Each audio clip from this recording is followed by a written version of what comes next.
Assalamualaikum warahmatullahi wabarakatuh. Bismillahirrahmanirrahim. Alhamdulillahi rabbil alamin. Wabihi nasta'inu ala umurid dunya waddin. Wassalatu wassalamu ala ashrafil anbiya'i wal mursalin, nabiyina Muhammadin wa ala alihi wa ashabihi ajma'in, amma ba'd.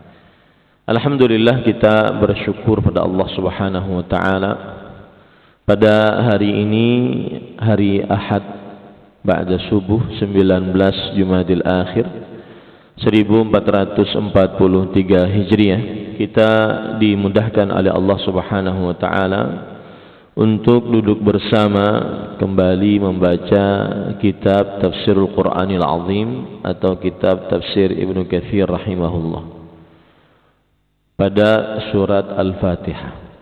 Salawat dan salam semoga selalu Allah berikan kepada Nabi kita Muhammad sallallahu alaihi wa ala alihi wasallam, pada keluarga beliau, para sahabat, serta orang-orang yang mengikuti beliau sampai hari kiamat kelak.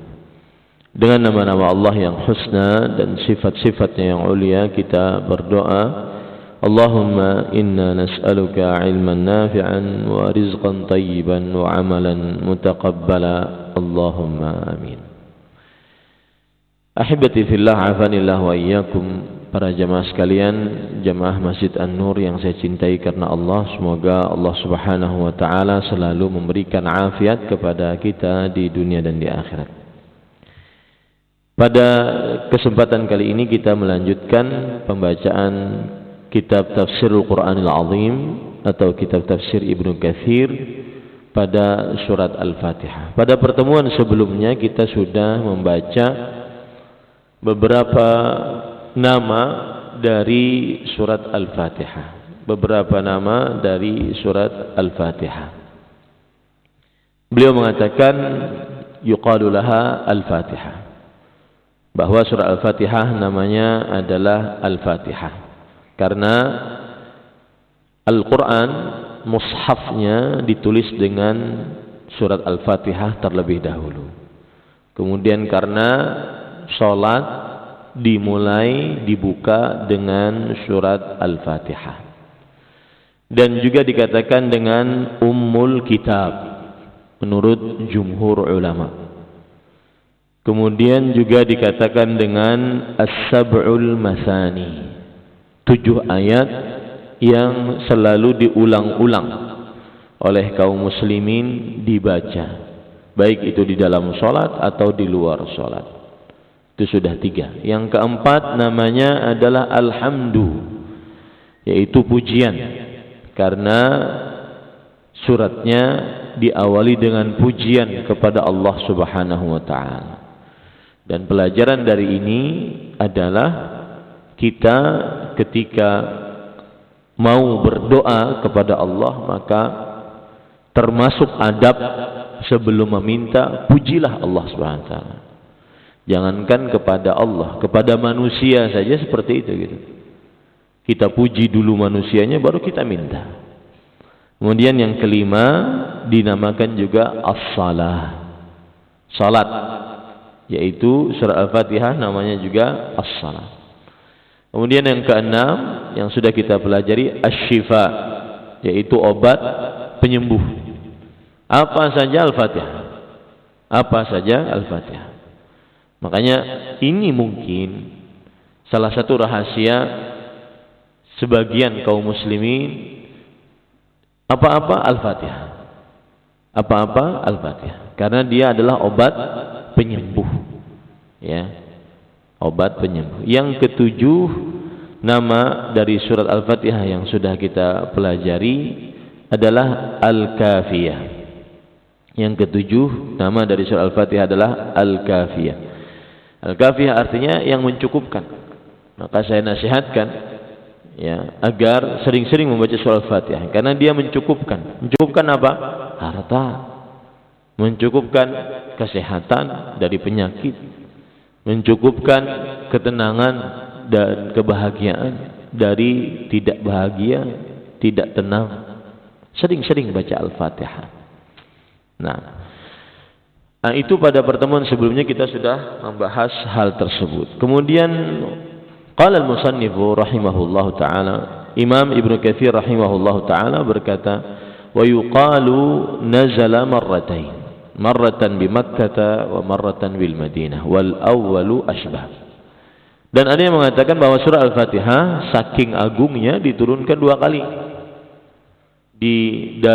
pada kota Mekah, di kota Mekah dan di kota Madinah. Maksudnya saat Nabi Muhammad sallallahu alaihi wasallam di kota Mekah diturunkan surah Al-Fatihah.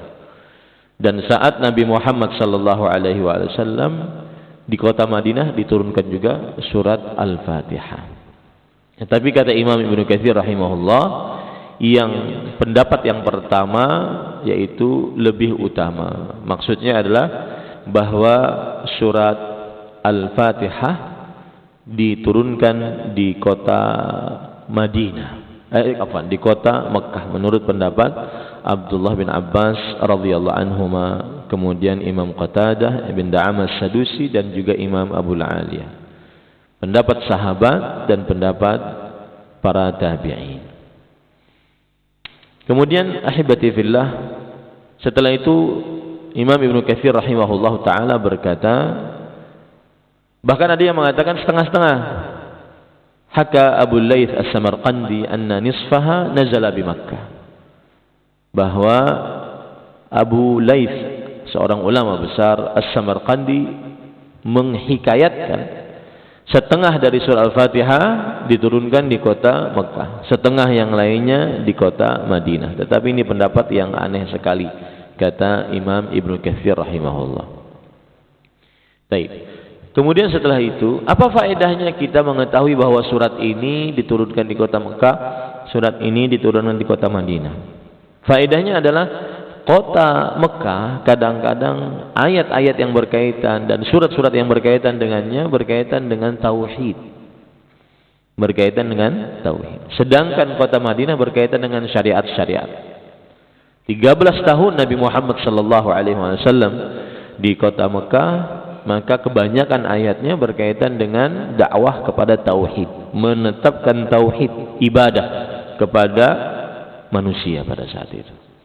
Dan 10 tahun Nabi Muhammad sallallahu alaihi wasallam di kota Madinah, maka kebanyakan ayat-ayat yang turun berkaitan dengan syariat-syariat halal haram, hukum-hukum fikih seperti salat, seperti azan, kemudian zakat, kemudian haji, ya, kemudian jihad dan seterusnya. Kemudian penulis mengatakan wahiyya sab'u ayatin bila khilaf, dan surah Al-Fatihah 7 ayat tanpa ada perbedaan pendapat apapun di antara para ulama. 7 ayat, ya, 7 ayat. Memang ada yang mengatakan 8, ada yang mengatakan 6, tetapi ini kata Imam Ibnu Katsir rahimahullahu taala, wa hadzanil qaulani syadzan. 2 pendapat ini, ada yang mengatakan 8 dan 6, ini adalah 2 pendapat yang syadz, menyimpang dari kebanyakan pendapat. Dan pendapat yang benar, surat Al-Fatihah jumlahnya berapa ayat? 7 ayat. Nah, dari 7 ayat ini terjadi ikhtilaf. Wa inna makhtalafu fil basmalah hal hiya ayatun mustaqillatun min awwaliha kama huwa al-masyhur an jumhuri qurra'il Kufah wa qawli jama'atin minas sahabati wa tabi'in wa khalqin minal khalaf. Ada yang mengatakan surat Al-Fatihah Bismillahirrahmanirrahimnya ini adalah ayat tersendiri, ya, dari awal surat. Ayat tersendiri dari awal surat. Dan ini pendapat jumhur ahli qiraat Al-Quran dari kota Kufah. Dan ini pendapat sebagian dari sahabat Nabi, para tabi'in, dan para ulama, sekelompok ulama-ulama generasi terakhir. Au ba'du ayat, atau dia adalah ayat dari surat Al-Fatihah. Atau dia adalah ayat dari surat Al-Fatihah. Yaitu dia berarti ayat yang pertama. Aw la tu'addu min awwaliha bil kulli, atau bismillahirrahmanirrahim tidak dianggap dari surah Al-Fatihah sama sekali. Ada yang berpendapat begitu. Makanya kalau seandainya ada orang yang tidak membaca Al-Fatihah membaca bismillahirrahmanirrahim pada Al-Fatihah di dalam salatnya, maka itu salah satu pendapat memang. Tidak dikatakan dia tidak sah salatnya. Saya ulangi, apabila ada orang yang tidak membaca bismillahirrahmanirrahim pada salatnya ketika membaca surah Al-Fatihah, maka tidak bisa kita katakan salatnya tidak sah. Karena ini masalah khilafiyah, ijtihadiyah. Terjadi perbedaan pendapat di antara para ulama, dan sebagian ulama berpendapat bahwasanya dia bismillahirrahmanirrahim bukan dari surat Al-Fatihah. Lalu apa? Maka mereka berpendapat bahwasanya itu adalah awal ayat yang Allah letakkan di setiap surat, bukan dari bagian dari surat tersebut. Lalu kalau seandainya dia 7 tanpa bismillahirrahmanirrahim, bagaimana menghitungnya? Alhamdulillahirabbil alamin 1, Ar-Rahmanir-Rahim 2, Maliki Yaumiddin 3, Iyyaka na'budu wa iyyaka nasta'in 4, Ihdinas siratal mustaqim 5, Siratal ladzina an'amta 'alaihim 6. Nah, di situ. Ghairil maghdubi 'alaihim waladdallin 7. Begitu cara menghitungnya kalau tanpa bismillah. Kalau bismillahirrahmanirrahim sudah ma'ruf, sebagaimana yang sudah kita biasa lakukan. Taib, yang terjelas itu nanti kita bahas ketika kita membaca bismillahirrahmanirrahim. Yang jelas surat Al-Fatihah 7 ayat tanpa khilaf di antara para ulama. 7 ayat tanpa khilaf. Dan saya berpesan, kalau permasalahan khilafiyah, ijtihadiyah, berlapang dadalah. Ya. Berlapang dadalah dengan pendapat lain.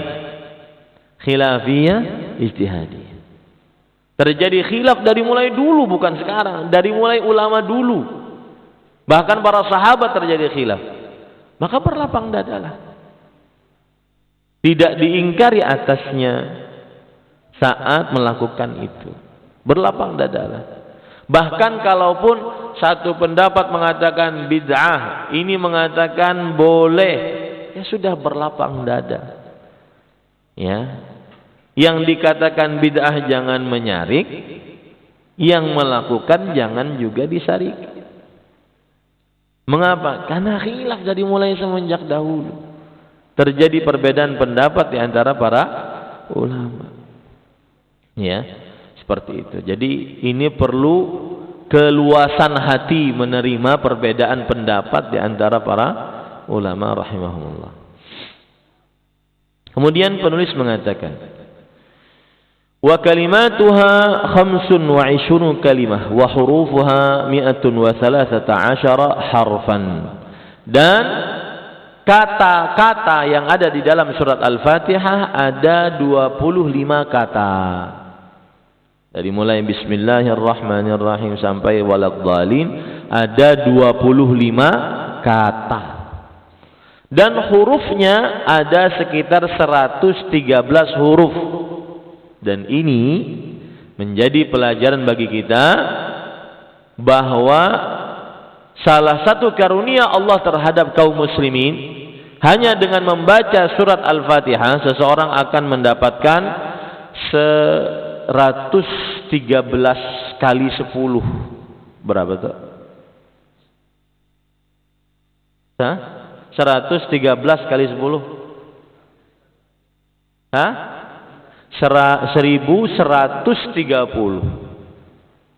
1130 pahala hanya dengan Al-Fatihah. Maka saya nasihatkan, saat waktu luang, berdiri, berjalan, duduk, berbaring, bacalah, zikirlah. 113 kali 10. 113 kali 10 pahala hanya dengan Al-Fatihah. Maka saya nasihatkan, saat waktu luang, berdiri, berjalan, duduk, berbaring, bacalah, zikirlah. 113 kali 10 Zikirlah di warung, ya. Ini terutama yang di pasar-pasar nih.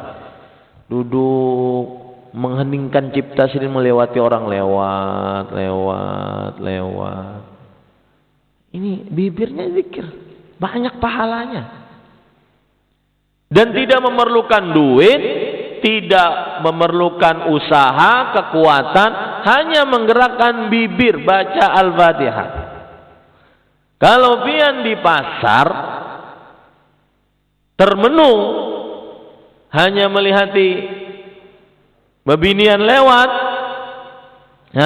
dosa iya, pahala nggak dapat. Coba pian berzikir. Dan itu termasuk daripada tanda kita hidup.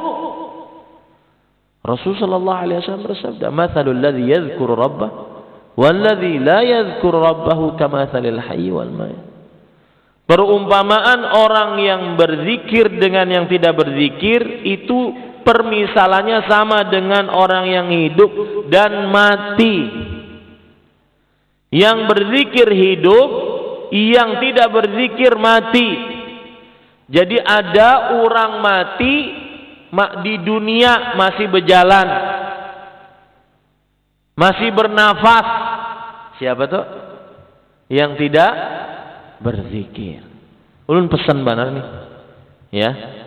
Yang di pasar, yang di mobil, yang di kantor, menghadangi pelanggan, menghadangi pembeli, zikir pada Allah Subhanallah, subhanallah, subhanallah. Bahkan zikir la ilaha illallah wahdahu la syarikalah lahul mulku wa lahul hamdu ala kulli syai'in qadir. Itu 100 kali pahalanya seperti memerdekakan 10 budak. Satu budak saja kalau kita merdekakan, itu sekujur tubuh kita dibebaskan dari api neraka. Dan coba pian hitung, ya, 100 kali la ilaha illallah wahdahu la syarikalah lahul mulku wal hamdu ala kulli syai'in qadir, itu tidak lebih dari 7 sampai 8 menit kalau cepat. Kalau lambat 10 menit. Coba berapa puluh menit pian di pasar melewati janda tuha lewat. Berzikir kada? Subhanallah. Ya, ini hati-hati. Hurufnya berapa tadi? 113 huruf. Rasul sallallahu alaihi wasallam bersabda, "Man qara harfan min kitabillah falahu bihi hasanah, wal hasanatu bi asyri amsalha, wa la aqulu alif lam mim harf, walakin alifun harf, lamun harf, wa mimun harf." Siapa yang membaca satu huruf dari Al-Quran, maka dia akan mendapatkan pahala 1 hasanah di setiap hurufnya. Dan 1 hasanah dikalikan 10, berarti 10. Surah Al-Fatihah 113 huruf, berarti 1.130.000 hasanah. Hanya Al-Fatihah. Coba berapa hitung? Hitung berapa menit itu baca Al-Fatihah. Ini subhanallah, ya. Ini Bapak Ibu, saudara-saudari yang dimuliakan oleh Allah Subhanahu wa taala.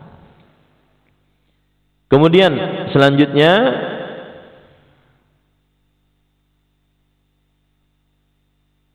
penulis rahimahullahu taala mengatakan, "Inna al-Fatihah awwalu syai'in unzila minal Qur'an." Ada yang mengatakan bahwasanya surat Al-Fatihah adalah surat paling pertama yang diturunkan dari Al-Quran. Ada yang mengatakan seperti itu. Kama warada fi haditsin rawahu al-Baihaqi fi dalailin nubuwah wa naqalahu al-Baqillani ahadu aqwalin thalatha.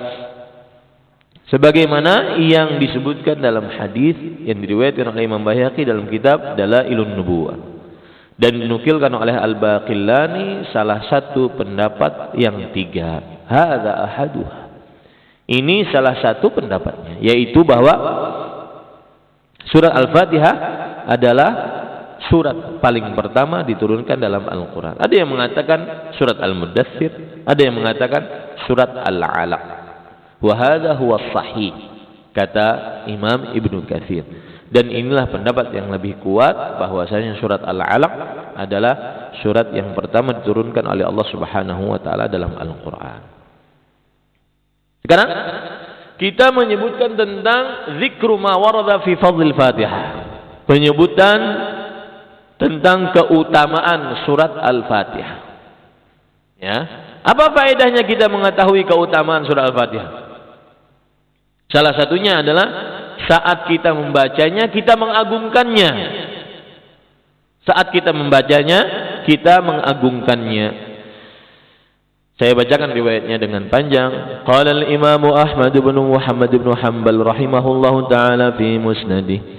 قال حدثنا يحيى بن سعيد عن شعبة قال حدثني خبيب ابن عبد الرحمن عن حفصة بن عاصم عن أبي سعيد بن المعلى رضي الله عنه قال كنت أصلي فدعاني رسول الله صلى الله عليه وعلى آله وسلم فلم أجبه حتى صليت قال وأتيته فقال ما منعك أن تأتيني قال قلت يا رسول الله إني كنت أصلي قال ألم يقل الله تعالى يا أيها الذين آمنوا استجيبوا لله وللرسول إذا دعاكم لما يحييكم ثم قال لأعلمنك أعظم سورة في القرآن قبل أن تخرج من المسجد قال فأخذ بيدي فلما أراد أن يخرج من المسجد قلت يا رسول الله إنك قلت لأعلمنك أعظم سورة في القرآن قال نعم الحمد لله رب العالمين هي السبع المثاني والقرآن العظيم الذي أوتيته وهكذا رواه البخاري عن مسدد وعلي بن المديني كلاهما عن يحيى بن سعيد القطان به ورواه في موضع آخر من التفسير وأبو داود والنسائي وابن ماجه من طرق عن شعبة به. Imam Ahmad rahimahullah berkata dengan sanadnya sampai kepada sahabat Nabi yang berkunyah Abu Sa'id ibn al-Mu'alla. Beliau bercerita, aku sedang sholat, lalu Rasul sallallahu alaihi wasallam memanggilku. Kemudian aku tidak memenuhi panggilannya sampai aku selesai sholat. Kemudian aku pun setelah selesai sholat mendatangi beliau. Lalu Rasulullah SAW bertanya kepadaku, apa yang menahanmu untuk mendatangiku setelah aku panggil? Kemudian aku berkata, wahai Rasulullah, aku sedang sholat.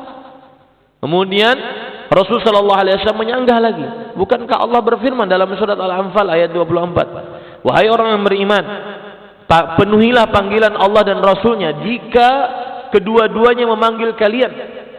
Ini menunjukkan kalau ada Rasulullah hidup di sekitar kita saat ini, jika kita sedang sholat, maka ketika beliau memanggil, apa yang harus kita lakukan? Batalkan sholatnya. Ya, batalkan sholatnya. Tapi kalau seandainya sekarang orang biasa manggil kita, batalkan tidak? Tidak boleh.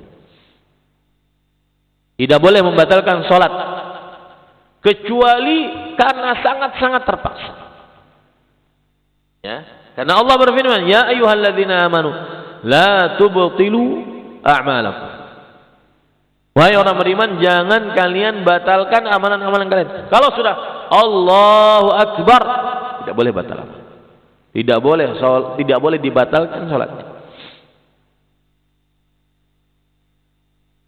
Ada bini minta bukakan pintu karena hanya datang, kita hanya bertakbir. Tidak boleh dibatalkan. Lalu caranya bagaimana? Bukai, habis itu lanjutkan sholat. Boleh tidak? Boleh. Ya, ini pada ikhwan yang dirahmati. Ada anak kecil, kita sudah bertakbiratul ihram.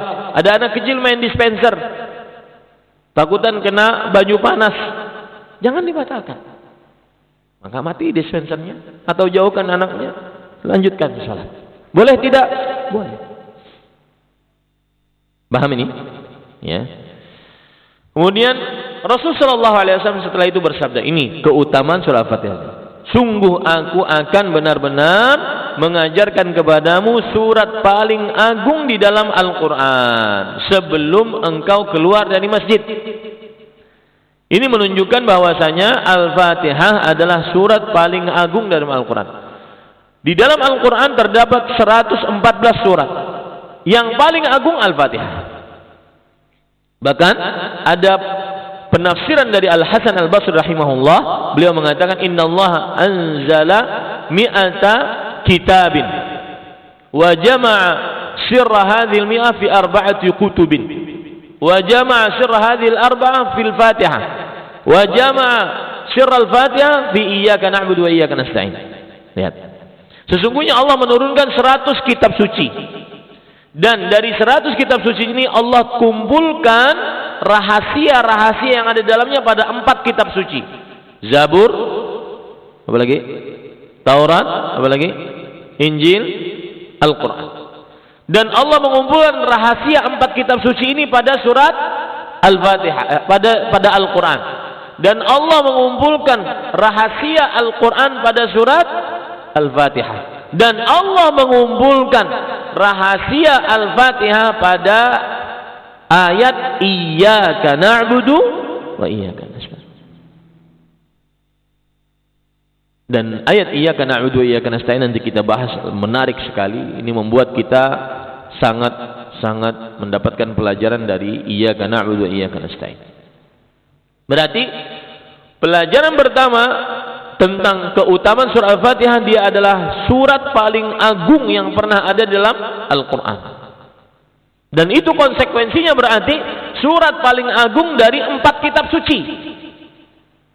Itu konsekuensinya juga berarti surat paling agung dari 100 kitab suci yang pernah Allah turunkan. Surah Al-Fatihah. Kemudian ketika Rasulullah SAW mau keluar dari masjid, lalu Abu Sa'id bin Al-Mu'alla berkata, wahai Rasulullah, sesungguhnya engkau tadi berkata, sungguh aku akan benar-benar mengajarimu surat paling agung dalam Al-Quran. Kata Rasulullah SAW, iya, dia adalah Alhamdulillahi Rabbil Alamin. Dan dia 7 ayat yang diulang-ulang. Lihat di sini, Rasulullah SAW memulai dengan bukan Bismillah, tetapi apa? Alhamdulillah.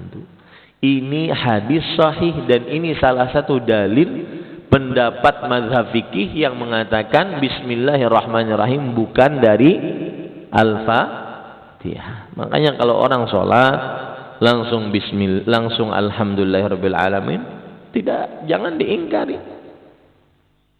Karena itu pendapat mazhab fikih dari mulai semenjak dahulu, dari mulai para sahabat. Ya, jangan diingkari. Oh, karena Bismillah Al-Fatihahnya. Ulun pernah sholat Jumat, khutbah Jumat. Habis khutbah Jumat di masjid, datang jamaah. Ustaz, khutbah pian tu menggetarkan hati. Satu aja kurangnya. Pian Al-Fatihahnya kada berbismillah. Paham ya? Maka kita katakan, ulun pakai bismillah, cuma pelan. Ulun tetap menganggap bahwasanya Bismillahirrahmanirrahim adalah ayat pertama dari Al-Fatihah. Dan itu pendapat jumhur. Itu pendapat mayoritas para ulama. Cuma dibacanya apa? Pelan. Sebagaimana yang dilakukan oleh Rasulullah sallallahu alaihi wasallam, Abu Bakar As-Siddiq, Umar bin Khattab, Utsman bin Affan radhiyallahu anhu. Karena Anas bin Malik radhiyallahu anhu bercerita, "Shallaitu khalfa Rasulillah sallallahu alaihi wasallam wa Abi Bakar wa Umar wa Utsman wa kanu yusirruna bi bismillahirrahmanirrahim." Aku salat di belakang Rasul sallallahu alaihi wasallam, Abu Bakar, Umar, Utsman, dan beliau senantiasa selalu membaca Al-Fatihah Bismillahirrahmanirrahimnya dengan suara yang lirih. Tapi itu khilaf di antara para ulama. Makanya saya katakan tadi, berlapang dadalah dalam perkara itu. Wa hiya sab'ul mathani wal Qur'anul 'azim alladzi utituhu, dan dia adalah 7 ayat yang diulang-ulang dan juga Al-Qur'an yang agung yang diberikan kepadaku. Ini para ikhwan yang dirahmati oleh Allah Subhanahu wa taala. Di dalam lafaz yang lain beliau menyebutkan, inni la arju alla takhruja babal masjid hatta ta'lama suratan ma unzila fit Taurati wala fil Injili wala fil Quran mithluha. Aku sangat berharap tidaklah kamu keluar dari masjid ini wahai Abu Sa'id bin Mu'alla radhiyallahu anhu sampai engkau mengetahui sebuah surat tidak pernah diturunkan dalam Al-Quran, tidak pernah diturunkan dalam Injil, tidak pernah diturunkan seperti itu dalam Taurat. Jadi surat Al-Fatihah surat tersendiri Ini termasuk daripada keagungan dari surat Al-Fatihah. Baik. Kemudian hadis yang lain para ikhwah yang dirahmati oleh Allah Subhanahu wa taala, termasuk daripada keutamaan surah Al-Fatihah yang disebutkan oleh Imam Ibnu Katsir rahimahullah di dalam tafsirnya. Saya bacakan hadisnya. Qala al-Bukhari fi fadailil Quran, حدثنا محمد بن المثنى قال حدثنا وهب قال حدثنا هشام عن محمد عن معبد عن أبي سعيد الخدري رضي الله عنه قال كنا في مسير لنا فنزلنا فجاءت جارية فقالت إن سيد الحي سليم وإن نفرنا غيب فهل منكم راق فقام معها رجل ما كنا نأبنه برقية فرقه فبرأ فأمر له ب30 شاة وسقانا لبنا فلما رجع قلنا له اكتب أكنت تحسن رقية أو كنت ترقى قال لا ما رقيت إلا بأم الكتاب قلنا لا تحدثوا شيئا حتى نأتي أو نسأل رسول الله صلى الله عليه وسلم فلما قدمنا إلى المدينة ذكرناه للنبي صلى الله عليه وعلى آله وسلم فقال وما كنا يدري أنها رقية اقسموا واضربوا لي بسهم. Imam Bukhari rahimahullah ta'ala meriwayatkan di dalam kitab Fadailul Quran dengan sanadnya sampai kepada Abu Sa'id Al-Khudri. Abu Sa'id Al-Khudri seorang sahabat yang terkenal dengan kunyahnya, dan nama aslinya Sa'ad bin Malik ibn Sinan. Dan kunyah itu sudah dipakai oleh orang Banjar. Orang Banjar memakainya. Abahnya utuh. Nah, itu kunyah sebenarnya. Ya. Kalau di Arab kan Abu Fulan, Abu Muhammad, Abu Sa'id, abahnya Galuh tuh, nah itu kunyah sebenarnya. Dan kunyah sunnah Rasul.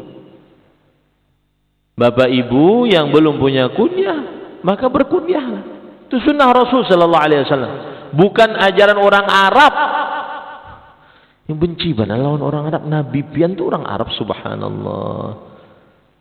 Itu ajarannya kaum liberal. Membenci kaum Arab itu ajarannya kaum liberal. Ya, Nabi berasal dari Arab. Kemudian Al-Quran berbahasa Arab, hadis berbahasa Arab. Dan sering sekali ada orang yang meremehkan orang Arab dengan cara begini. Perhatikan, ini para jamaah banyak ami-ami ulun di sini ya. Ini pian bisa jawab dengan gini. Mengapa Nabi Muhammad SAW diutus kepada orang Arab? Karena orang Arab paling bejat. Itu bohong. Itu penafsiran yang keliru. Karena orang Arab, dan ini disebutkan oleh para ulama. Dan saya dapatkan faedah ini dari Syekh Masyhur Hasan Salman Al-Syekh Abu Ubaidah, murid senior dari Imam Al-Albani rahimahullah. Karena orang Arab memiliki dua sifat. Mengapa Nabi dan Rasul diutus dari orang Arab? Karena orang Arab memiliki dua sifat. Yang pertama, as-sidq. Al-Arabi la yakdzib. Orang Arab tidak dusta. Dan ini manfaat untuk menyampaikan risalah. Satu huruf pun tidak pernah dikurangi, tidak pernah diinovasi, tidak pernah direnovasi oleh Rasulullah SAW. Apa yang dapat dari Jibril, apa yang dapat dari Allah Subhanahu wa taala disampaikan seitu-itunya. Al-Arabi la yakdzib. Orang Arab tidak berdusta. Kemudian yang kedua, amanah. Al-Arabi amin. Makanya Nabi Muhammad SAW berperang, dibenci oleh orang-orang kafir Quraisy, tetapi harta mereka disimpan bersama Rasulullah SAW. Ini model jenis apa ini? Ini permusuhan jenis apa ini? Karena mereka la ya'lamuna min Rasul sallallahu alaihi wasallam illa amin.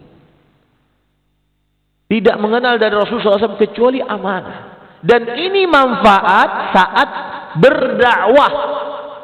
Saat apa? Berdakwah. Jadi pemilihan seorang nabi dan rasul yang paling mulia, Sayyidu waladi Adam, Khalilullah, pemimpin anak manusia, kekasih Allah dari tanah Arab itu bukan sembarangan, bro. Enak aja menghina Nabi kami Muhammad sallallahu alaihi wa ala alihi wasallam. Tapi begitulah kadang-kadang memakai retorika kebebasan, sopan santun. Sopan santun bagaimana mereka tidak santun kepada Allah Subhanahu wa taala? Orang-orang liberal mengatakan bahwasanya semua hukum dalam Al-Qur'an atau hadis Rasul sallallahu alaihi wasallam sifatnya temporer. Sifatnya bisa dinamis. Kalau sesuai dengan zaman dipakai, kalau tidak sesuai tidak dipakai. Itu kan kurang ajar terhadap Allah Subhanahu wa taala. Ini para ikhwah, hati-hati, jangan tertipu dengan ajaran-ajaran yang seperti itu. Nah, kemudian para ikhwah yang dirahmati oleh Allah Subhanahu wa taala, lanjutnya Abu Sa'id Al-Khudri radhiyallahu anhu, itu kunyah Rasul sallallahu, itu kunyah sunnah Rasul sallallahu alaihi wasallam. Maka berkunyahlah, terutama yang sudah berisi anak, sudah berisi, berkunyahlah karena itu sunnah Rasul sallallahu alaihi wasallam. Bahkan sahabat Nabi ada yang tidak terkenal kecuali dengan kunyahnya. Abu Sa'id, Abu Bakar. Oh, coba lihat. Abu Bakar, siapa ngaran sidin? Abdullah bin Utsman, terkenal dengan kunyahnya Abu Bakar. Bahkan tidak terkenal dengan namanya. Abu Sa'id Al-Khudri berkata, kami pernah berjalan, bersafar. Lalu kami turun di sebuah daerah, lalu datang seorang anak kecil perempuan. Kemudian setelah itu si anak kecil perempuan ini berkata, sesungguhnya pemimpin di kampung kami sedang sakit. Kemudian setelah itu, apakah di antara kalian ada yang bisa membaca-bacai? Meruqyah. Ruqyah itu artinya membaca-bacai. Maka akhirnya datanglah seseorang dari kami, yaitu Abu Sa'id Al-Khudri sendiri, dan di sini beliau menyembunyikan status beliau. Jadi termasuk keikhlasan. Datanglah seorang laki-laki dari kami bersama anak perempuan tersebut, kemudian kami mendatanginya dan meruqyahnya. Kemudian setelah itu diberi hadiah dengan 30 kambing. Ini menunjukkan bahwasanya boleh menerima hadiah saat meruqyah, asal jangan pakai tarif. Aku mau meruqyah sekali Al-Fatihah 500.000. Ya, sama tuh penjualan nih. Ya, belum pernah ceritakan pekan yang lalu. Jual sebotol air mineral, dibacai Al-Fatihah sekali, harganya 10.000. Kalau seandainya 15 kali, harganya 150. Maka boleh atau tidak? Maka ulun apa jawab semalam? Asal hukumnya boleh.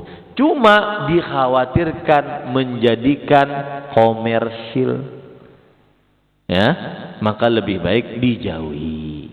Jadi kalau berbicara asal hukum dia boleh. Dalilnya ini.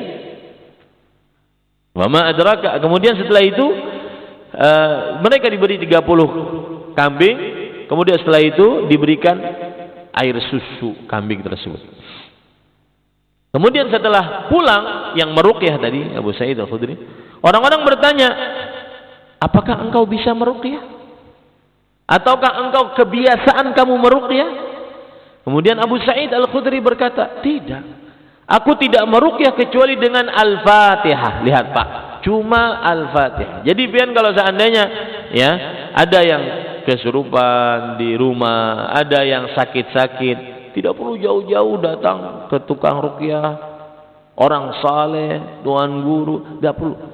Kita sendiri ruqyah, cuma Al-Fatihah. Ma raqaitu illa bi ummil kitab. Aku tidak membacai Al-Fatihah kecuali ummul kitab. Oh berarti tidak boleh datang ke orang atau orang saleh tuan guru? Boleh, tetapi kita pun juga punya kesempatan untuk meruqyah. Karena bacaannya cuma apa tadi? Al-Fatihah. Kemudian nah ini penting. Lalu para sahabat yang lain mengatakan, "Sudah, jangan ada yang bicara tentang ini sampai kita mendatangi atau bertanya kepada Rasul sallallahu alaihi wasallam." Artinya Ruqyah dengan Al-Fatihah bolehkah kada? Jangan ada yang berpendapat. Mengambil upah dari pembacaan Al-Fatihah sebagai ruqyah boleh kada? Jangan ada yang berpendapat sampai kita bertanya kepada Rasulullah SAW. Ini kebiasaan para sahabat. Ini namanya manhaj. Ini namanya metode beragama. Tidak mengerjakan apapun kecuali dengan dalil. Jadi jangan pernah bosan bertanya dalil. Ustaz, dalilnya apa? Ustaz, dalilnya sahihkah? Jangan pernah bosan. Itu hak pian, hak umat Islam. Bertanya dalil kepada tokoh agama. Ya, itu hak. Karena kita beramal ingin diterima Allah Subhanahu wa taala. Lihat ini. Ini kebiasaan mereka. La tuhadditsu syai'an hatta na'tiya aw nas'ala Rasulullah SAW. Jangan kalian berbicara apapun sampai kita datang dan bertanya kepada Rasulullah SAW. Bujur kada perkataan ini? Ruqyah dengan Al-Fatihah bolehkah? Mengambil upah dari ruqyah bolehkah? Jangan ada yang berpendapat apapun. Jadikan itu metode hidup sampai mati. Tidak beramal apapun besar kecil kecuali ada dalilnya. Tahu kita dalilnya. Dengan begitulah para sahabat dapat ridha Allah. Dengan begitulah para sahabat dijamin surga. Dengan begitulah para sahabat diampuni dosa. Itu metode hidup mereka. Tidak beramal kecuali dengan apa? Dalil dari Al-Quran atau hadis-hadis yang sahih Rasulullah SAW. Datanglah mereka ke kota Madinah bertanya kepada Rasulullah SAW. Kemudian apa kata Rasulullah SAW? Wa ma kana yudri annaha ruqyah. Apakah dia tidak tahu bahwasanya itu ruqyah? Kata seakan-akan Rasulullah SAW berkata, iya benar, itu adalah surat untuk meruqyah, mengobati, membaca-bacai. Dan di sini terdapat pelajaran juga bahwasanya ruqyah bukan hanya urusan kesurupan jin. Ruqyah itu bisa penyakit kena sengatan kalajengking, bisa karena panas, bisa karena luka. Bahkan asal hukum ruqyah pada penyakit-penyakit yang lahiriah, bukan batiniah. Tapi terkenal sekarang ruqyah itu hanya untuk orang yang kesurupan jin tomang. Ya. Sedangkan luka tidak diruqyah. Anak gugur tidak diruqyah, baca Al-Fatihah. Ya, ini Bapak Ibu saudara-saudari. Kemudian aqsimu wadribu li bisaham. Bagikan itu kambingnya. Ya, ini menunjukkan bahwasanya boleh menerima apa? Upah. Nah, ulun hendak mempandir juga. Ini perkara tabu. Dan dari sini juga dalil. Ini agak tabu bagi sebagian ustaz. Boleh menerima amplop saat pengajian. Kenapa? Karena Rasulullah SAW bersabda, "Inna ahaqqa ma akhadtum ajran kitabullah." Sesungguhnya yang paling berhak kalian ambil upahnya adalah mengajari Al-Quran. Ya, boleh.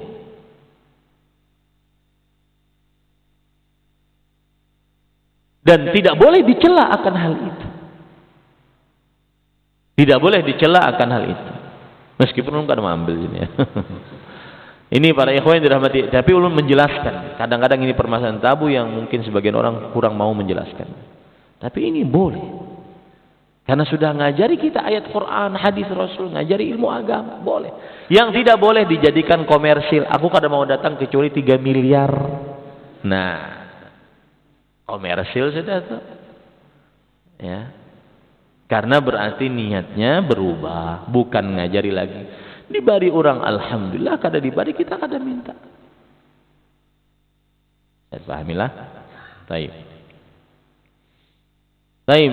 Berarti faedah yang kedua atau keutamaan surah Al-Fatihah yang kedua adalah dia surat untuk ruqyah, mengobati. Ya, dan mengobati di sini hukum penyakitnya apapun, baik lahiriah ataupun batiniyah, luka-luka. Dan saya pernah mengatakan, kalau kita berbicara tentang sebab, maka ada di sana sebab qadari, sebab syar'i. Salah satu yang lebih utama dari dua sebab ini adalah sebab syar'i dibandingkan sebab qadari. Ada anak luka, langsung kita mana betadin, mana minyak obat habang, ya. Padahal lebih utama baca Al-Fatihah. Itu lebih utama didahulukan dibandingkan obat qadari, meskipun boleh memakai obat qadari, betadin dan semisal. Nah, kemudian hadis yang ketiga yang menunjukkan keutamaan dari surat Al-Fatihah, yaitu saya bacakan hadisnya, dan saya sengaja membacakan hadis ini biar kaum muslimin seakan-akan merasakan di tengah majlisnya para ulama mereka dahulu seperti itu. Ya. Haditsun akhar روى مسلم في صحيحه والنسائي في سننه من حديث أبي الأحوص سلام بن سليم عن عمر بن رزيق عن عبد الله بن عيسى بن عبد الرحمن بن أبي ليلى عن سعيد بن جبير عن ابن عباس رضي الله عنهما قال بين رسول الله صلى الله عليه وسلم عنده جبريل عيسى سمع نقيضا فوقه فرفع جبريل بصره إلى السماء فقال هذا باب قد فتح من السماء ما فتح قط قال فنزل منه ملك فأتى النبي صلى الله عليه وسلم فقال أبشر بنورين قد أوتيتهما لم يؤتهما نبي قبلك فاتحة الكتاب وخواتم سورة البقرة لم تقرأ حرفا منها إلا أوتيته وهذا لفظ النسائي ولمسلم ونحوه. Imam Muslim meriwayatkannya dan juga Imam An-Nasai dari Abul Ahwas bin Salam bin Sulaim dengan sanadnya sampai kepada Abdullah bin Abbas radhiyallahu anhu. Abdullah bin Abbas terkenal dengan panggilan Ibnu Abbas. Ibnu Abbas artinya anak Abbas. Namanya siapa? Abdullah. Tapi terkenal dengan panggilan Ibnu Abbas. Ya. Kenapa? Karena Abbas mempunyai kedudukan di sisi Rasul sallallahu alaihi wasallam. Siapanya Rasulullah beliau? Paman. Ya. Bapak Nabi itu Muhammad bin Abdullah. Bapak Nabi namanya Abdullah. Abdullah mempunyai saudara namanya Abbas. Berarti kan sangat parak lawan Rasul sallallahu alaihi wasallam. Makanya dikatakan anaknya Ibnu Abbas, anak Abbas. Karena kedudukan sebagai paman Rasul sallallahu alaihi wasallam. Dan pelajaran menarik, terutama nih anak-anak muda dan pian-pian yang masih memiliki anak-anak muda, tidak ada kata terlambat. Yang mungkin anaknya tidak di pesantren, yang mungkin anaknya tidak di lembaga pendidikan Islam, tidak ada kata terlambat. Banyak doa agar anak kita lebih berkutat dengan ilmu agama. Banyak doa. Meskipun nanti anak pian berdagang, anak pian jadi orang pegawai negeri ataupun jadi bukan urusan di agama, tetapi mulai dari umur 0 sampai umur 19 usahakan dekat dengan ilmu agama. Karena kita manusia pasti mati. Setelah mati tidak ada lagi waktu untuk beramal. Yang bisa meneruskan pahala yang sampai kepada kita siapa? Anak kita. Maka pelajaran dari seorang Ibnu Abbas radhiyallahu anhu adalah beliau di masa muda sangat gigih. Abdullah bin Abbas ini ketika Rasul sallallahu alaihi wasallam wafat, umur beliau ketika itu hanya sekitar 20-an lebih. Mungkin 21, 22 sekitar itu. Kemudian beliau mengajak teman akrab beliau, hayya na'ti ashab Rasul sallallahu alaihi wasallam wa hum al'an kutsur. Ayo kita datangi sahabat-sahabat Rasul sallallahu alaihi wasallam. Mereka yang punya hadis Rasul sallallahu alaihi wasallam kita datangi. Mereka sekarang masih banyak belum mati. Kata sahabat ini, ngapain? Engkau tidak akan juga jadi ulama. Engkau tidak akan juga jadi ulama. Ngapain datangi mereka? Akhirnya berpisahlah dua teman ini. Abdullah bin Abbas nuntut ilmu, temannya sibuk berdagang. Tidak berapa lama waktu berlalu, Abdullah bin Abbas sudah duduk menjadi ahli fatwa. Ditanya oleh orang-orang. Temannya tadi melihat dari jauh dan berkata, "Kana hadzal fata a'qala minni." Itu temanku, pemuda itu lebih cerdas daripadaku. Maka Bapak Ibu saudara-saudari, saya sering sekarang mengungkap masalah ini. Kita ini punya anak sekarang di frame. Frame itu artinya disuguhi tontonan di handphonenya kayak apa aku sugih. Itu yang ada dalam benak. Coba main takut nih anak-anak SD, hendak jadi apa? YouTuber. Biar bisa bermobil mewah, rumah mega, itu yang ditonton. Biar bisa menyendok duit, bagi-bagi duit, ya, mandi dengan duit, guring di atas duit, itu yang di frame, yang ditonton oleh anak-anak muda sekarang. Tidak ada lagi yang kata Rasulullah SAW, innal aisha la aisha illa aisyul akhirah. Tidak ada kehidupan kecuali kehidupan akhirat. Maka dekatkan dengan ilmu agama anak-anak kita. Itu tugas kita, ya, tugas kita para orang tua. Kemudian Abdullah bin Abbas radhiyallahu anhu bercerita, ketika kita duduk bersama Rasul sallallahu alaihi wasallam dan di sisinya ada Jibril. Ini tentunya perkataan berat. Manusia bisa melihat Jibril. Ya. Maka kita hanya bisa menerima riwayat ini. Kemudian terdengar suara dari langit. Kemudian Jibril mengangkat kepalanya ke langit. Kemudian kemudian Jibril berkata, "Itu adalah suara pintu yang dibuka di langit. Tidak pernah pintu itu terbuka sama sekali." Lihat keistimewaannya. Lalu turunlah dari pintu tersebut seorang malaikat. Lalu malaikat itu mendatangi Nabi Muhammad sallallahu alaihi wasallam dan berkata, "Bergembiralah wahai Muhammad sallallahu alaihi wasallam." Mana salawat pian? Bergembiralah wahai Muhammad sallallahu alaihi wasallam. Engkau mendapatkan 2 surat yang telah diberikan oleh Allah kepadamu dan tidak pernah diberikan kepada selainmu. 2 surat atau 2 cahaya bahasanya di sini. 2 cahaya. Yang pertama surat Al-Fatihah, yang kedua 2 ayat terakhir dari surat Al-Baqarah. Tidaklah engkau baca setiap huruf dari ayat-ayat tersebut kecuali engkau akan mendapatkan pahala yang besar atasnya. Ini keutamaan yang ketiga dari surat Al-Fatihah. Surat yang tidak pernah dibukakan pintu oleh Allah Subhanahu wa taala langit atasnya. Surat yang disebut oleh Allah sebagai cahaya. Dan 2 ayat terakhir dari surat Al-Baqarah. Dan khusus untuk 2 ayat terakhir dari surat Al-Baqarah bacalah setiap malam. Setiap malam. Mau tidur pokoknya pas terbenam matahari baca. Atau di tengah malam baca. Pokoknya malam hari baca aja. Karena Rasulullah SAW bersabda, "Man qara'a bil ayataini min akhir surat Al-Baqarah kafatah." Barang siapa yang membaca 2 ayat terakhir dari surah Al-Baqarah, maka 2 ayat tersebut mencukupkannya. Coba pian amalkan itu, lihat gawian pian, usaha pian besok hari. Amalkan itu. Bagaimana usahanya lancar. Karena 2 ayat tersebut kata Rasulullah SAW, kafatah. 2 ayat itu mencukupkannya. Mencukupkan kata Al-Hafidh Ibnu Hajar, min kulli syai'. Dari segala sesuatu.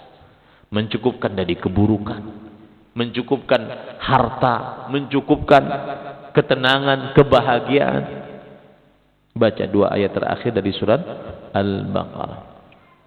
Kemudian hadis yang terakhir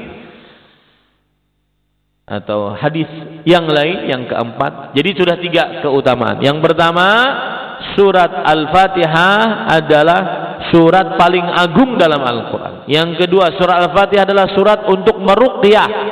Yang ketiga, surat Al-Fatihah adalah cahaya yang tidak pernah diturunkan oleh Allah Subhanahu wa taala kecuali melalui surat Al-Fatihah. Tidak pernah diberikan cahaya tersebut kecuali kepada Rasul sallallahu alaihi wasallam. Yang keempat sekarang, siapa yang tidak baca surah Al-Fatihah maka sholatnya tidak sah. Sebagaimana hadis riwayat Imam Muslim, qala Muslimun haddatsana Ishaq ibn Ibrahim al-Hanzali huwa ibn Rahawi qala haddatsana Sufyan ibn Uyainah 'an al-Ala yani ibn Abdurrahman ibn Ya'qub al-Huraqi an Abi Hurairah radhiyallahu anhu 'an an-nabiy sallallahu alaihi wa ala alihi wa sallam qala man shalla salatan lam yaqra fiha bi ummil Qur'an fahiya khidaj salatan ghairu tamam. Imam Muslim meriwayatkan sampai kepada Abu Hurairah radhiyallahu anhu. Nih Abu Hurairah ini pelajaran menarik juga. Ulun suka mengupas biografi sahabat.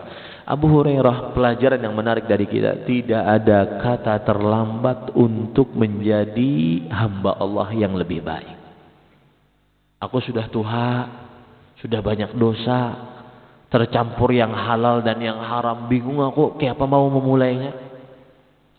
Sudah banyak duit orang kukukut, sudah banyak aku menipu orang saat berjualan, bingung hendak bertobatnya kayak apa, tua sudah. Dua caranya. Yang pertama, istaghfirillah bima madha yughfar laka ma qad salaf. Yang artinya beristighfarlah kepada Allah, maka akan diampuni dosa yang telah lalu. Wa ahsin fima baqi yughfar laka ma qad salaf, dan perbaiki apa yang hidup setelah itu. Jadi dua caranya. Kan kita ini ulun 43, pian ada yang abah-abah ulun 60-an, sudah bingung kita menghitung dosanya, campur-campur dah. Bagaimana caranya agar kita bisa bertobat itu caranya gimana? Satu, istighfar. Kemudian mulai dari ini lebih baik lagi. Istighfar menghapuskan dosa yang telah lalu dan juga perbuatan baik yang akan datang yang kita kerjakan sekarang ini juga menghapuskan dosa yang telah lalu. Nah ini wasiat dari Al-Fudail Ibn Iyad rahimahullahu ta'ala, seorang yang disebut dengan Imamu Abidul Haramain, ahli ibadah dua tanah suci. Dan pelajaran yang lain dari Abu Hurairah. Kenapa saya katakan Abu Hurairah seperti itu pelajarannya? Karena beliau masuk Islam tahun ke-7 Hijriah, 4 tahun sebelum Nabi meninggal. Tapi beliau menjadi aktsarus sahabati riwayatanil hadis, sahabat Nabi yang paling banyak meriwayatkan hadis, mengalahkan Abu Bakar, Umar, Utsman, Ali, Abdurrahman bin Auf, Abdullah bin Umar, Anas bin Malik, Abdullah bin Abbas, Aisyah, mengalahkan semuanya. Padahal masuk Islamnya terlambat. Tidak ada kata terlambat untuk menjadi hamba Allah yang lebih saleh. Kemudian pelajaran yang menarik juga, setiap usaha tidak akan pernah mendustakan hasil dengan izin Allah. Nggak akan pernah mendustakan hasil dengan izin Allah SWT. Yang berusaha belajar meskipun pian umur 50-an tapi belum lancar baca Quran nih, ya, gigi sudah hilangan dah. Tapi berusaha baca Quran maka pasti bisa. Berusaha hafal Quran pasti bisa. Dan tidak sedikit ulama yang menghafal Quran saat umur 50-an. Jadi jangan sedikit-sedikit pinanya faktor umur satay. Ya, ada orang bapadah lawan ulun, Ustaz, ulun ini pinanya takdirnya memang kada bisa baca Quran. Jadi si din kada bisa baca Quran menyalahkan takdir. Kenapa julun? Kan ulun kada menyalahkan. Kenapa bepandir kayak itu? Karena ulun ini beisi guru Iqra 9. Semuanya bapadah, ikam ini pinanya takdirnya kada bisa baca Quran. Sudah ya sudah. Ini salah siapa? Muridnya kah, gurunya kah? Tidak boleh seperti, enggak ada istilah ya terlambat untuk menjadi manusia yang lebih baik. Itu pelajaran dari Abu Hurairah radhiyallahu anhu. Beliau meriwayatkan dari Nabi Muhammad SAW, siapa yang sholat dan tidak membaca di dalamnya Ummul Quran maka dia adalah khidaj, kurang. Khidaj kurang, khidaj kurang. tidak sempurna sholatnya. Nah, ini Bapak Ibu, saudara-saudari yang dimuliakan oleh Allah Subhanahu wa taala. Taib, itu dulu pas 1 jam kita berbicara. Mudah-mudahan yang disampaikan bermanfaat. Jadi pelajaran yang kita bisa ambil dari tafsir Imam Ibnu Katsir pada kesempatan kali ini adalah yaitu mempelajari keutamaan surat Al-Fatihah. Mudah-mudahan dengan mempelajarinya kita lebih khusyuk saat membacanya dan lebih suka membacanya dimanapun kita berada, kecuali di tempat-tempat yang dilarang untuk membaca Al-Quran. Ada yang ingin bertanya? Mungkin sebelum ditutup kajian ini.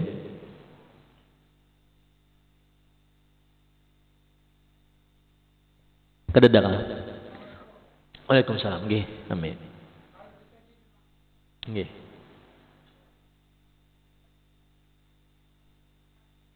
Bagus pertanyaannya. Ami bertanya, kalau kita makmum, kemudian imam membaca Al-Fatihah, apakah makmum membaca Al-Fatihah juga kada? Maka ini terjadi ikhtilaf di antara para ulama. Ada yang mengatakan makmum wajib membaca. Dan ini pendapat jumhur. Imam yang 4 mengatakan itu. Ya, pendapat jumhur. Imam Syafi'i, Imam Malik, Imam Ahmad mengatakan wajib baca. Kenapa? Berdasarkan ayat hadis tadi. Dan juga berdasarkan hadis yang lain. Rasulullah sallallahu alaihi wasallam bersabda, "Man lam yaqra bi Fatihatil kitab la salata lahu." Siapa yang tidak baca surah Al-Fatihah maka tidak sah salatnya. Maka kata mereka ini adalah haknya umum, imam dan makmum wajib baca. Nah, nanti pendapat ini sendiri terjadi ikhtilaf di antara mereka. Apabila bacanya, pendapat ini sendiri terjadi ikhtilaf di antara mereka. Apabila bacanya, apakah saat imam baca bersamaan ataukah setelah imam baca? Kalau setelah imam baca ada cukup, ya? Ataukah pokoknya imam baca, makmum juga baca? Akhirnya tidak mendengarkan apa yang dibaca. Jadi terjadi ikhtilaf di antara mereka.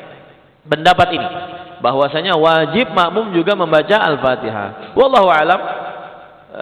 Ada ulama yang berpendapat bahwasanya jika imam membaca Al-Fatihah maka makmum cukup mendengarkan.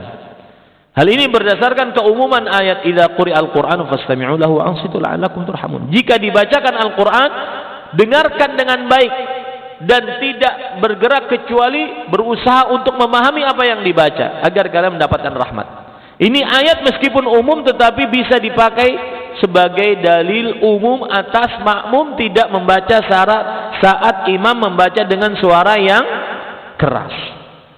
Kemudian juga ada hadis dari Abu Hurairah radhiyallahu anhu bahwa Rasul sallallahu alaihi wasallam membaca Al-Fatihah. Kemudian di belakang ada yang baca juga. Kemudian kata Rasul sallallahu alaihi wasallam, "Mali unaza'u fil Qur'an." Mengapa bacaanku ditandingi? Mengapa bacaanku ditandingi? La taf'alu, jangan kalian lakukan itu. Akhirnya orang-orang tidak melakukannya. Tetapi Al-Fatihahnya masih. Surat yang lain tidak membaca tetapi Al-Fatihahnya masih.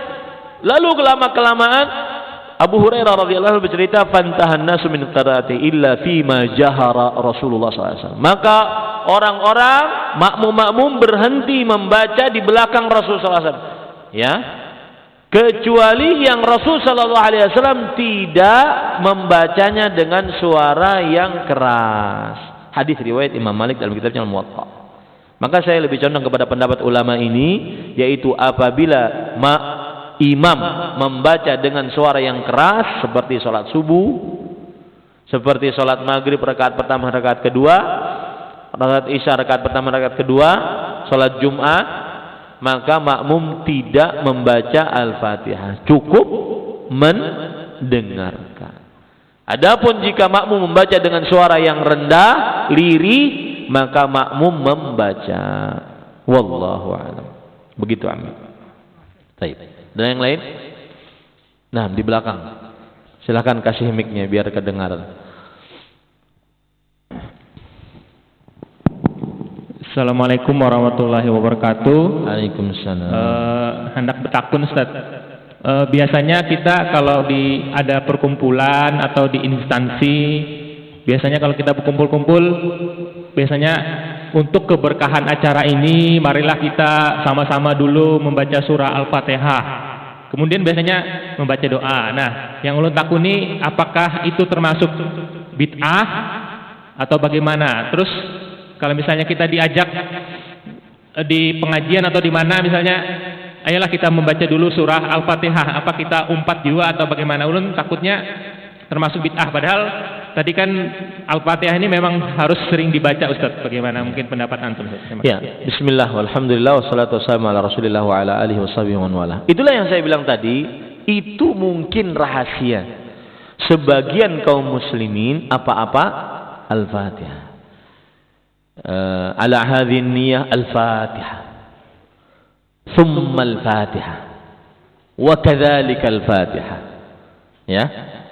Jadi mungkin berdasarkan keumuman ini, akhirnya mereka sering membaca Al-Fatihah dalam apapun, dalam hal apapun.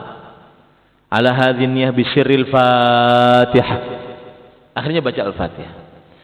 Maka tetapi kalau kita perhatikan biografi dan sejarah Rasul sallallahu alaihi wasallam ketika beliau bermajlis dengan para sahabatnya, maka belum kita dapati kalau beliau bermajlis kemudian beliau memulai dengan Al-Fatihah.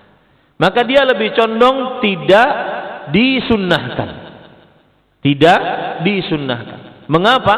Karena Rasul sallallahu alaihi wasallam jika mengerjakannya pasti ada riwayatnya. Jika mengerjakannya pasti ada riwayatnya. Sedangkan beliau bermajlis dengan para sahabatnya sering.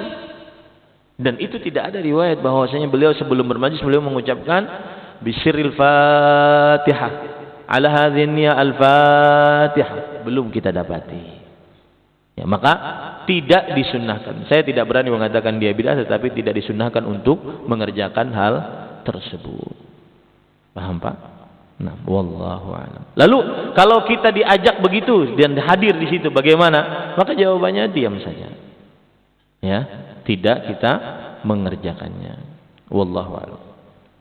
Nah, ada yang lain? Tadi ada yang angkat tangan? Ada jadi. Sudah terjawab kalau lah. Baik. Pinanya susu menghadangi kita sudah. Naqtatim bi kafaratil majlis. Subhanakallah wa bihamdika asyhadu an la ilaha illa anta astaghfiruka wa atubu ilaik. Wassalamu alaikum warahmatullahi wabarakatuh.